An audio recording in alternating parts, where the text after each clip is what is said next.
Yukarıdaki sene devamı birinci sağışkemen 19. yıl 10. ayının 19. gün hafta şembe. Devamında hürmetli vatandaş.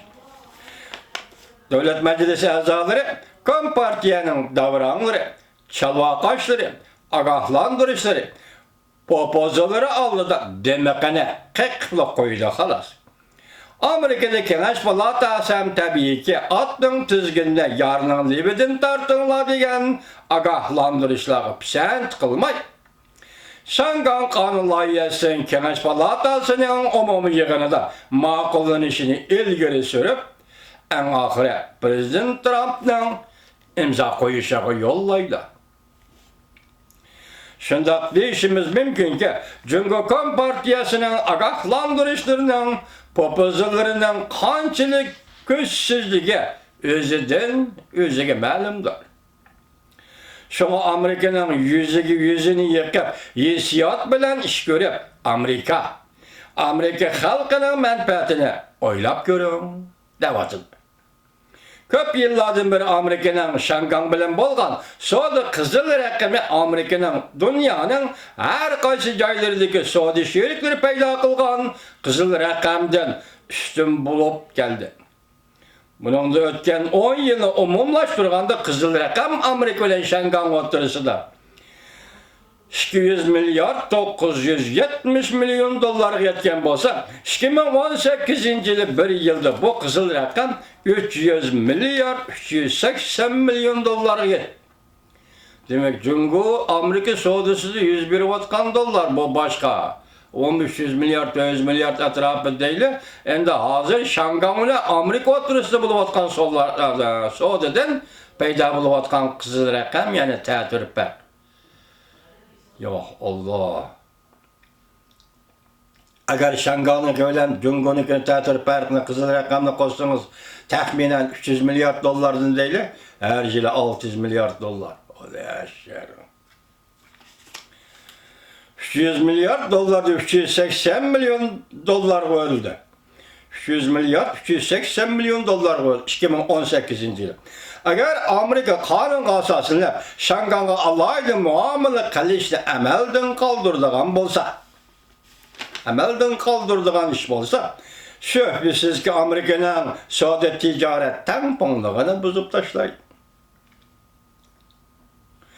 Eğer Şangan'ın makamlığı gölünüşü bozgunçılık uçuraydıgan bolsa, mesela Cumhuriyet harbi hareket kolunu bastırıp degендek, muşunda ahvalda makamlık gölünüş Şangan'ı bozgunçılık uçuraydıgan bolsa, Şangan'da iqtisat faaliyet kılıvatkan 1300 yürüşlük Amerika şirketleri ziyan uçuraydı. Ve Şangan'da yaşavatkan, hizmet kılıvatkan 85 bin nefer Amerikalıkların turmuşu mu mukarrer tesirge uçuraydı.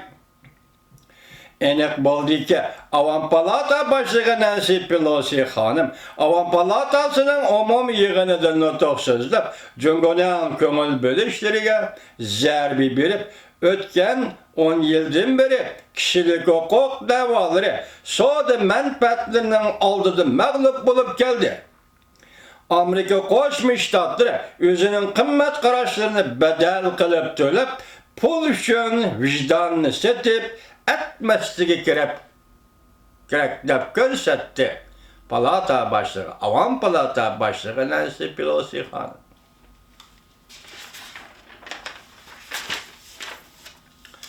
Şüphesiz ki Prezident Trump rehberliğindeki Amerika Koşmuş Ştatları Devlet Meclisi Şangan'ın menfaatini zor derecede qoğdaydı ki herkes menfaat aldı da hem de mürəssəgi gelmek.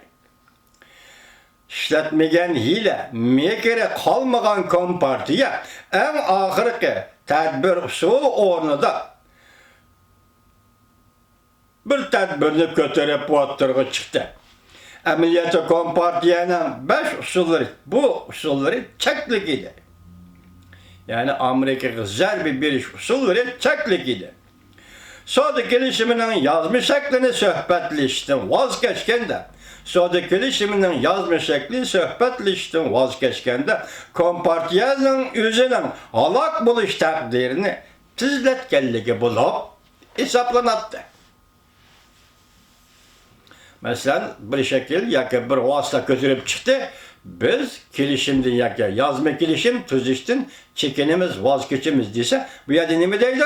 Bu en ahırkı çek yaki en ahırkı usul çare bu kompartiyanın alak buluşunu tizletişinin hesabı yazılattıydı. Tek teksini etkandı kompartiya alakadar taraflarının Şangan kanunu makullangandan keyin Suriyelik bir gazapga kelişi kanunun akıbetinden kompartiyanın qanday qo'rqayotganligini ko'rsatmadi. Şangan kanunun aksıdan kompartiyanın qanday qo'rqayotganligini ko'rsatmadi. Şanganın alaylı soğudur aynı alaylıgiden ayrılganda, yani müstakil tamoylar aynı alaylıgiden ayrılganda, Şangan arkalık meblağ selişke tayinip kalgan cüngü iktisadi kar üstüge, kırıva yakkandak bir halga keledi. Aldığım leksiyalarımız dedik, 70% çet el meblağı, 71% çet el meblağı, Şangan arkalık cüngüge keledi. Arlıktı, yani bir eğiz kalganda, 17% deyilip kaptı vatandaşlarını. Ben geçerim sorayım vatandaş. Çünkü hükümette bu kanundan roy bu için Şangan işleri muamele kılışı lazım. Angliya Cungo Birleşme Bayanatı ve negizli kanundan roy bu için Cungo Şangan'ın mesuliyet ve mecburiyetlerini ada kılışı. Şangan'ın özü başkuruluşu bu için ve kanun bilen başkuruluşu bu için Amerika'nın devlet menfaati uygulaş lazım.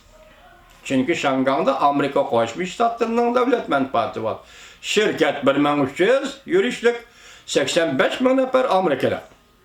Ve elbette Amerika'nın menfaati var da Şangan. Şki taşı kıyınçılıkı duç gelgen Cungo Kompartiyası.